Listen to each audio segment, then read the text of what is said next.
नमस्कार दोस्तों, मैं किस्साबाज वाला लेकर आया हूँ विश्वविख्यात लेखकों की कहानियों का गुच्छा। दोस्तों, अगर हमारी कहानी आपको पसंद आए तो इसे लाइक, सब्सक्राइब और शेयर जरूर करें। तो आइए बिना देर किए शुरू करते हैं हम आज की कहानी। कहानी का शीर्षक है हरिजन सेवक। इसे लिखा है मधुकर सिंह ने। वर्षों पहले की बातें ध्यान में आ रही हैं। मोहल्ले से दो ही तीन लड़के स्कूल में पढ़ने के लिए जाते थे। मुंशी राम शरण लाल बगैर किसी भेदभाव के बड़े मन से पढ़ाते थे और रात दिन राष्ट्रीय आंदोलन और गांधी जी का नाम जपते रहते थे। वे 7 बार जेल यात्रा कर चुके थे, मगर महात्मा जी का ऐसा आशीर्वाद था कि सारी तकलीफ बर्दाश्त करते चले गए हैं। वे तो जन कल्याण की भावना से ही इस पेशे में चले आए हैं, नहीं तो खाने पीने की उन्हें कभी कोई कमी नहीं थी। मालिक की दी हुई 20-25 एकड़ धरती है।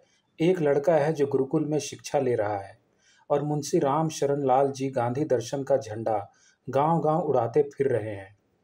इनका देश के लिए ऐसा महान त्याग ही था कि प्राइमरी स्कूल में नौकरी मिलने में कोई दिक्कत नहीं हुई और आसानी से जन भावना की रक्षा के लिए सरकारी नौकर बन गए। गांधी के ही आदेश पर इन्हें हरिजनों की सेवकाई में बड़ा मन लगता है। वे घूम घूम कर कहा करते थे, आदेश मिला है कि जाहिल और अपढ़ हरिजन बच्चों को साक्षर बनाओ। हम कुल मिलाकर 20-25 घर दुसाध हैं और 2 घर जुलाहे, बाकी सभी वही लोग हैं।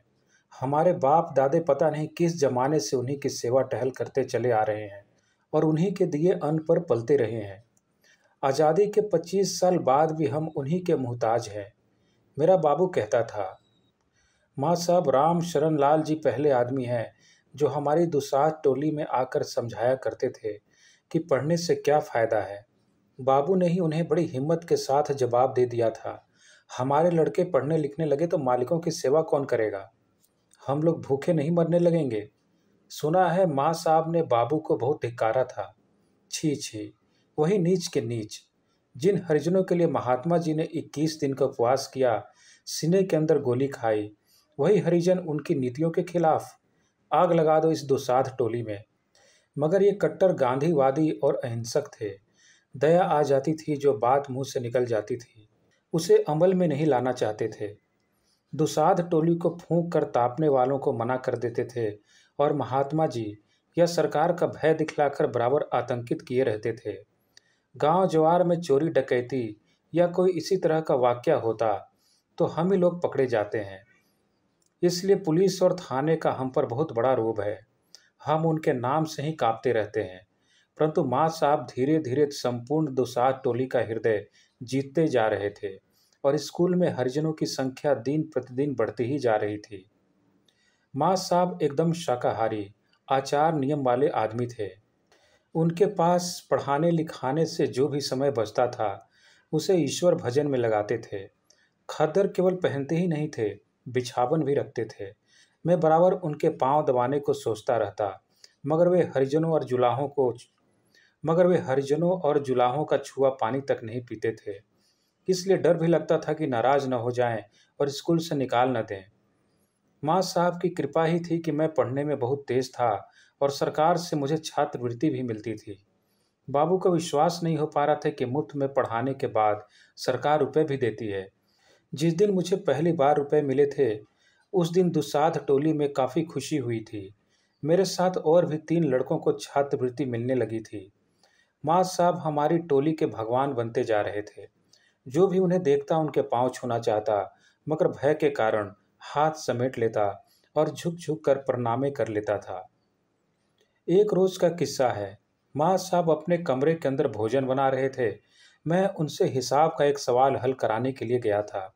अंधेरा होने के कारण मुझे लग रहा था कहीं अंधेरे में उनकी कोई चीज़ मुझसे छू न जाए। तभी हाथ में वे लालटेन लटकाए आंगन में आए और मुझे एक तरफ जमीन पर बैठने के लिए इशारा करते हुए खाट निकाल कर बैठ गए। क्या समाचार है लगन राम, किधर चले हो? माँ साहब, एक सवाल था, मुझे समझ में नहीं आ रहा। न मालूम क्यों वे मेरे ऊपर पिघलते जा रहे थे। उन्होंने अचानक मेरा हाथ पकड़कर खाट पर खींच लिया और मेरे गालों को सहलाने लगे। मैं आसमान से गिरा, या परमात्मा! उन्होंने मुझे खाट पर कैसे बिठा लिया? गंगा की धारा उल्टी कैसे बहने लगी? वे तो समझाते थे कि नीच जात को कभी भी खाट पर नहीं बैठाना चाहिए, बड़ों के सामने तो कभी नहीं।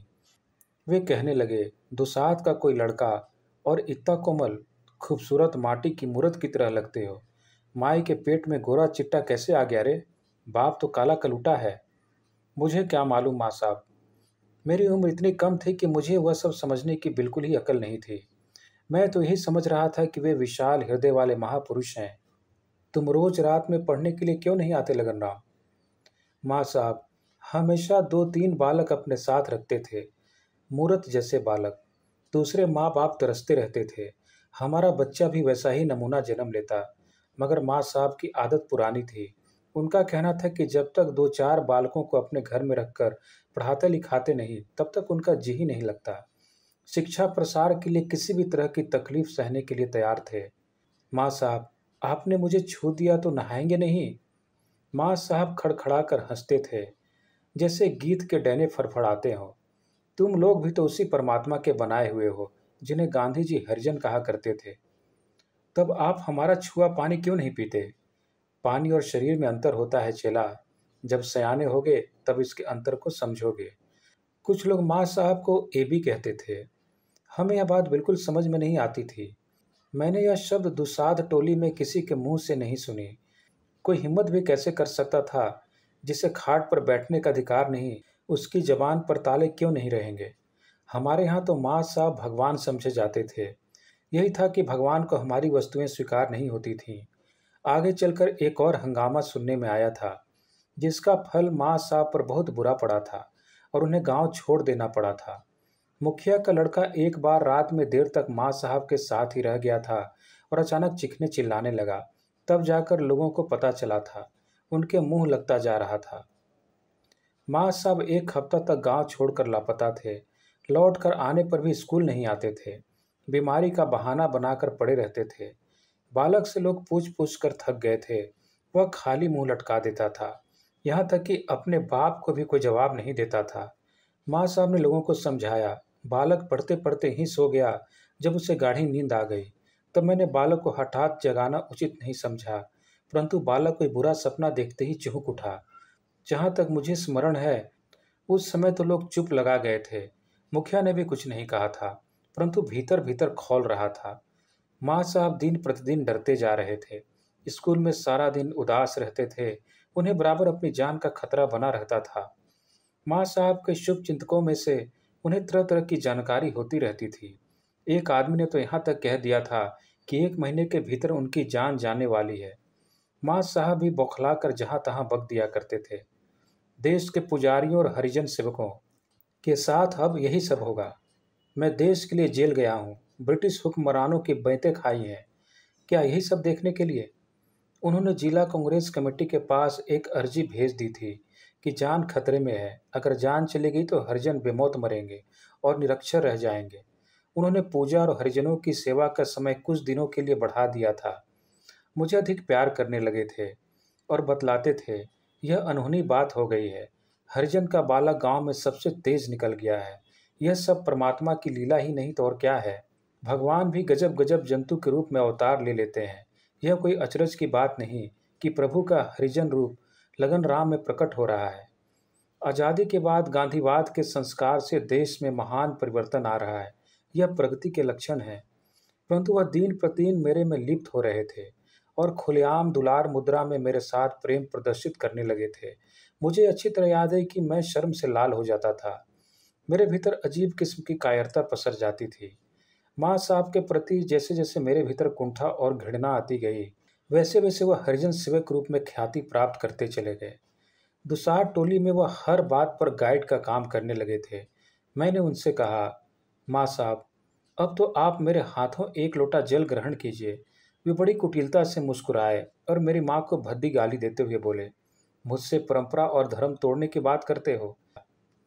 गांधी जी ने ईश्वर और अल्लाह को एक कर दिया, तभी हम यहाँ तक आगे बढ़कर कुछ कर भी रहे हैं। हमारी आगे की कड़ी लड़के फड़के सबको बराबर करें तो हमको कोई इतराज नहीं, क्योंकि मैं थोड़ा प्रगतिशील ख्याल का आदमी हूँ। लेकिन माँ साहब, आपको तो कोई लड़का ही नहीं है। तुम मेरे लड़के नहीं हो। मैं तो हरिजन हूँ, इसलिए तो लोगों को समझाता हूँ कि परमात्मा का ही दूसरा नाम दीन बंधु है। हरिजन, दीन, असहाय, डरपोक, दुखी और भीरू है। गाय की तरह इनकी रक्षा हमारा परम धर्म है। गांव में उनके ऐसे प्रवचनों का प्रभाव पड़ता था और मेरी बातों पर लोग विश्वास नहीं करते थे। उनकी हरिजन सेवकाई अमर बेली की तरह गांव जवार में फैलती जा रही थी। परंतु उन्होंने मुखिया के बालक के साथ जो कुछ भी किया, उससे उनकी सेवकाई में दाग लग गया था। मुखिया और उसके आदमियों के मन में माँ साहब के लिए नफरत थी। वे माँ साहब को गांव में रहने देना नहीं चाहते थे। उनके बालक के साथ जो कुछ भी हुआ था, उसके 2-3 माह तक ऐसा लगा था कि लोग सब कुछ भूल भाल गए हैं। लेकिन अचानक सुनने में आया कि मुंशी रामशरण लाल का तबादला बहुत दूर हो गया है, जहां पहुंचने के लिए 10 मील पैदल चलना पड़ता है और सवारी जाने के लिए रास्ता भी नहीं है। बाबू बतलाता था कि उन्होंने गांधी जी और कांग्रेस का ऊपर नीचे खूब रोब भी झाड़ा था। सुनने में तो यहाँ तक आया था कि उन्होंने बीडीओ के पास बहुत दौड़ लगाई। हार कर उन्होंने बीडीओ के मुंह पर कही दिया, महात्मा जी अब ऑफिसों में लटकाने और भाषणों में दोहराने की चीज रह गए हैं। अफसरशाही उससे और कांग्रेस से ज़्यादा मजबूत हो गई है। कांग्रेस और हरिजन सेवा का ही फल मिला। बीडीओ के ऑफिस से निकलकर इतना बौखलाए कि खद्दर सद्दर उतार कर वहीं फेंक दे और नंगे रहना शुरू कर दें। हिंदुस्तान में अब नंगे ही रहना ज़्यादा श्रेष्ठकर है। मगर हो सकता है गांधी जी भक्त की परीक्षा ले रहे हों। केवल उन्होंने कमीज नोच कर फेंक दी। टोपी और धोती दाग दाग बच गई। उन्हें पता था कि उनके तबादला में मुखिया का हाथ है। माँ साहब नाक रगड़ते रह गए। मुखिया और बीडीओ ने उनकी एक न सुनी। माँ साहब 7 साल तक गांव की सेवा करने के बाद अति दूर टापू में खदेड़ दिए गए। जाते समय उनकी काफ़ी बेइज्जती हुई। माँ साहब की कृपा है कि दुसार टोली में 2 लड़के मैट्रिक पास हैं। मैं भी आईए कर लेने के बाद बाबू के बदले मालिक की हलवाही करता हूँ, मगर समय पलटा खाता है तो गजब ढंग से खाता है। उन बड़े लोगों के पास ही गांव की सारी जमीन है। हरिजनों की जीविका का साधन मात्र इन्हीं की मजूरी, बनहारी और चरवाही है। लोग बाप दादों के जमाने से ही हमसे काम भी लेते हैं और सूद भी लेते हैं। भादों में खाने के लिए 5 मन चावल कर्ज दिया तो अगहन में 12.5 मन चावल वसूलते हैं। 12 महीने इनके यहाँ पूरी हरिजन टोली जानवर के माफिक खटकने के बाद भी अधपेटा और अधनंगा है। हमारी औरतों की आबरू भी उन्हीं की मर्जी पर है। इधर कुछ दिनों से हमारी जुबान खुलने लगी है। माँ साहब की कृपा से कुछ हरिजन पढ़ लिख कर तैयार हुए हैं। मालिकों ने जब सुना कि सरकार उनसे अनाज लेवी के रूप में वसूल करने जा रही है, तब उन्होंने सरकार का बदला हमसे लेना शुरू कर दिया। पहले वे हमें 16 कट्ठा जमीन जोतने के लिए और 3 सेर धान रोज के हिसाब से मजूरी देते थे। महंगाई में हमारा पेट नहीं चलता है। हम इसके बदले 2 बीघा जमीन और 3 सेर चावल मांगते थे। मालिकों को हमारी बातें सहन नहीं हुई। हमने तय कर लिया कि जब तक हमें रोजाना 3 सेर चावल नहीं मिलता, तब तक उनके यहाँ कोई काम नहीं करेंगे। मालिकों को विश्वास था कि 2-3 दिनों में जब हम भूख से बिलबिलाने लगेंगे, तब हमारा मिजाज खुद ही ठिकाने आ जाएगा। मगर हमारा भी निश्चय था कि हम शहर जाकर मेहनत मजूरी करेंगे, परंतु मालिकों के सामने कभी हाथ नहीं पसारेंगे। गांव में हमारे लिए चारों तरफ दरवाजे बंद थे। हम कुल मिलाकर 35 जन थे, जिन्हें भूखों मारने का कुलाकों और खेत मालिकों ने व्रत ले लिया था। 11वें दिन से हम शहर में काम ढूंढने के लिए जाने लगे। शहर में हम इधर उधर बिखर जाते थे। हमें आपस में पूछने का समय ही नहीं रहता था कि हम कहाँ कहाँ काम करते हैं। शहर में जहाँ चौक है और घंटा घर है, वहीं हम शाम में इकट्ठा होते थे और एक साथ गांव की ओर चलते थे। हमारा गांव शहर से 10 मील दूर है। हम रोज शहर से 10 मील पैदल आते और 10 मील पैदल जाते थे। जब गांव के सभी लोग सोए रहते, तभी हम गांव छोड़ देते थे और शहर में काम काज से छुट्टी मिलने के बाद 9-10 बजे रात में घर लौटते थे। हमारे बीच कुछ ऐसे भी थे जिनके पांव सूज गए थे। बूढ़े हमारे चाल में साथ नहीं दे पाते थे। कभी कभी तो जब हमें यह लगने लगे कि देर हो रही है, तब हम दौड़ पड़ते थे और 2-3 मील तक दौड़ते रह जाते थे। बूढ़ों और कमजोरों की तरह कुछ औरतें भी हमारे सिर पर मुसीबत थीं। एक बार तो ऐसा हुआ कि जब हम घर से निकले तो जोरों की बारिश हो रही थी। रास्ते में कहीं छिपने का मतलब था मजूरी से हाथ धोना। 4-5 घंटे तक हम भीगते हुए गए थे। हमारे साथ गणेशी की औरत भी थी। उसके साथ साल भर का बच्चा था। वो बच्चे को घर पर छोड़ भी नहीं सकती थी। नतीजा यह हुआ कि शहर आते आते ठंड लगने से उसका बच्चा मर गया। गणेशी बहू ने कलेजे पर पत्थर रख थोड़ी देर तक रोती छछनती रही, फिर बच्चे को वहीं दफनाकर काम में जुट गई। जिसके मकान में वह सीमेंट बालू ढोने का काम करती थी, उसकी हालत जानते हुए भी एक पहर की मजूरी काट ली। कुलाक और खेत मालिकों के लिए हम बर्दाश्त के बाहर होते जा रहे थे। उन्हें यह कतई अनुमान नहीं था कि हमारा शरीर फौलादी होता है। वे अब तक यही सोच रहे थे कि हम लोग घूम घुमा कर फिर उन्हीं के पांव तले आएंगे। कुछ दिनों तक तो वे हमें तरह तरह से तंग करते रहे। हमारे बच्चों को पीट देना और बहू बेटियों के साथ छेड़खानी करना उनकी पुरानी ही आदत थी। मुखिया के बेटे ने, जिसके साथ माँ साहब ने बुरा बर्ताव किया था, नगीना की औरत को गली में पटक दिया। इसके कुछ ही दिनों बाद सलीम जुलाहे की बेटी को उसने खुलेआम नंगा कर दिया और कई लोगों ने मिलकर उसके साथ सब कुछ किया। जब तमाम जन खौलने लगे तो उन्होंने हमें जलाकर खाक कर देने की धमकी दी। गांव में छिटपुट घटनाएं भी हुई। दुसार टोली में एक रात किसी ने बम फेंक दिया और पुलिस में खबर चली गई कि दुसार टोली में बम भी बनते हैं। बम के फटने से दुसार टोली में ही धमाका हुआ है। 1 दर्जन बंदूकधारी पुलिस आ गई। दीनदयाल उन दिनों बीमार पड़ गया था और हमारे साथ 2-4 दिनों के लिए काम पर नहीं आ रहा था। एक सिपाही उसकी छाती पर चढ़ गया और किरीच से उसका अंडकोश फाड़ दिया। हम जब लौट कर आए तब हमने फूंक फाँक की, मगर पुलिस ने हत्या की रिपोर्ट कहीं नोट नहीं की। इतना करने के बाद भी हम उनका काम करने के लिए तैयार नहीं थे। हमारा शहर आना जाना जारी था। पीछे पता चला कि पुलिस में दर्ज हो गया है कि हम लोग नक्सली हैं और लूटपाट करने के लिए एक गिरोह भी बनाया है। इसलिए इस सिलसिले में उन्होंने हमारे बीच के 16-17 नौजवानों का नाम दिया है, जिसमें से एक नाम इस लगन राम का भी है। एक दिन हमारे गांव में कुछ नेता लोग हमें समझाने बुझाने के लिए आए थे। उस दिन हमें काम पर नहीं जाने दिया गया। उसमें कई पार्टी, कांग्रेस, जनसंघ, संसोपा आदि के लोग थे, जिसमें हमारा एक भी आदमी नहीं लगता था। सारे के सारे उन्हीं के रिश्तेदार थे, पक्षधर थे। हमारे पास ऐसा कोई सबूत नहीं था कि हम बता सकें कि खेत मालिकों के जुल्म के शिकार हैं। उन नेताओं के आने से हमारा भय फिर ताज़ा हो गया कि गांव में फिर कोई बड़ी दुर्घटना न हो जाए। अखबारों में समाचार जोरदार शब्दों में आया कि इस जिले में नक्सल पंथियों का अड्डा है। हमारा माथा फटता जा रहा था। यह नक्सल पंथ क्या होता है? हमें तो कुछ भी नहीं मालूम। हम तो सिर्फ यही जानते हैं कि आधा पेट और अधनंगा रहकर मालिकों के पांव अब कभी नहीं सहलाएंगे। क्या सही हक चाहने वाले को नक्सलपंथी कहा जाता है? आज माँ साहब होते तो हमारी ऐसी दशा नहीं होती। जरूर कोई रास्ता निकल आता। यहाँ तो हमारा कोई मददगार ही नहीं है। एक साथी बोला। माँ साहब हरिजनों के सच्चे सेवक थे, मैंने कहा। माँ साहब सच्चे गांधीवादी थे। लगन राम, पूछता हूँ, गांधी जी अगर होते तब भी क्या हमारी इसी तरह दुर्दशा होती? तुम भी तो पढ़े लिखे हो, तुम्हें क्यों नहीं कुछ बताते? मुझे साथी पर गुस्सा आने लगा था। माँ साहब अगर होते तो उन्हीं लोगों का साथ देते, और गांधी जी जिंदा होते तब तब भी तो यही लोग हरिजन सेवक होते। गांधी जी इन्हीं के साथ घूमते फिरते। अगर साथी ठीक नहीं कह रहा है तब अपने को समाजवादी कहने वाले वे तमाम लोग खेत मालिकों के पक्ष में क्यों बोलते? मैंने कहा, गांधी जी होते तब भी इनके सामने इनका कुछ नहीं चलता। दुश्मन ज़्यादा मजबूत हो गए हैं। हम लोग मालिकों से माफ़ी मांग लें तब क्या हम जानवर हैं? इससे भी बदतर कहो, हम जब थकने लगते हैं तो उसी तरह अनाप शनाप बकना शुरू कर देते हैं। साथी फिर कहने लगा, मेरी बात का तुमने जवाब नहीं दिया। किस बात का? हम मालिकों से माफ़ी क्यों नहीं मांगते? साथी की बातों से अधिकांश लोग सहमत थे।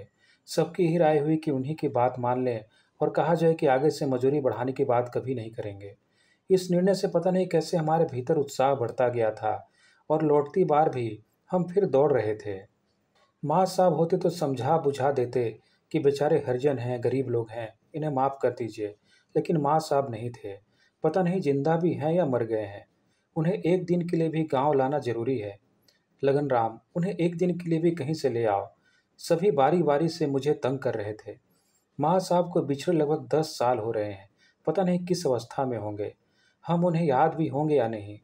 क्या अब भी हमारे लिए गाइड का काम कर सकते हैं? गांव लौटकर उन्हीं का साथ देने लगे तब क्या होगा? नहीं नहीं, ऐसा कभी नहीं हो सकता। माँ साहब ऐसे आदमी नहीं थे, अब भी नहीं होंगे। परंतु माँ साहब की अभी तक वही आदत होगी तब? हम गांव के जितने ही करीब आते जा रहे थे, हमारे प्राण उतने ही सूखते जा रहे थे। अंधेरे में भी आसमान में बिल्कुल उजाला फैला हुआ था। हम किसी राहगीर से पूछते तो सही सही पता नहीं देता था। होनी घट चुकी थी। हमारे गांव में आग लगी हुई थी। दुसार टोली में एक भी मकान सही सलामत नहीं था। दो बच्चे और एक बूढ़ी औरत भाग नहीं पाने के कारण जल मरी थी। बाकी सभी लोग भागकर कहाँ चले गए, हमें उस वक्त बिल्कुल मालूम नहीं हुआ। हम रोते बिलखते हुए आग बुझाने में लग गए। सुबह तक पूरी दुसार टोली जलकर राख हो चुकी थी। बाहरी कोई भी आदमी हमारी मदद के लिए नहीं आया। शोक और हाहाकार ने समूची ताकत हर लिया था। हम आग बुझाने लायक भी नहीं रह गए थे। हमें लाशों को जलाने की भी चिंता नहीं करनी पड़ी। हमने सारी हड्डियां चुन चुन कर नदी में बहा दी। हम दुसार टोली के तमाम लोग सिर मुंडाकर बैठे हुए थे। तभी 10-11 बजे दिन में पुलिस वहां आ गई। पुलिस शहर से आई थी। सभी लाठीधारी थे और लगभग 15-20 लाठीधारी हमें घेर कर खड़े हो गए। उनका अफसर जोर से कड़कते हुए बोला, इसमें लगन राम किसका नाम है? मेरा ही नाम है सरकार। मैं डरते हुए आगे निकल आया। आग कैसे लगी? हम लोगों को कुछ भी नहीं मालूम सरकार। हम लोग तो मुंह अंधेरे शहर चले जाते हैं और रात में 10-11 बजे लौटते हैं। तुम लोग नक्सल पंथी हो? यह सब हमें नहीं मालूम। तुमने गिरोह किस लिए बनाया है? शहर में हम एक ही साथ काम करते हैं। गांव में ही क्यों नहीं कमाते? यहाँ मजूरी कम मिलती है। मजूरी कम मिलती है, नीयत खराब है। ठीक ठीक बता दो। अफसर ने मुझे कस कर डांटा। हम क्या ठीक ठीक बता दें सरकार? इस गांव इस साल में खेती नहीं हुई। इसके लिए जिम्मेदार कौन है जानते हो? मालिक लोग, सरकार। पुलिस अफसर ने सटाक सटाक कई बेंत चला दी। मेरी पीठ से खून आ गया था। साले, सच बता दो, आग किसने लगाई? जब हम गांव में ही नहीं थे तब हमें क्या मालूम? तुम लोग गांव में लूटपाट करना चाहते थे। क्यों सरकार? तुम सब नक्सलपंथी हो। कुछ खेत मालिक भी वहां थोड़ी देर में आ गए, जो तमाशबीन की तरह चुपचाप खड़े थे।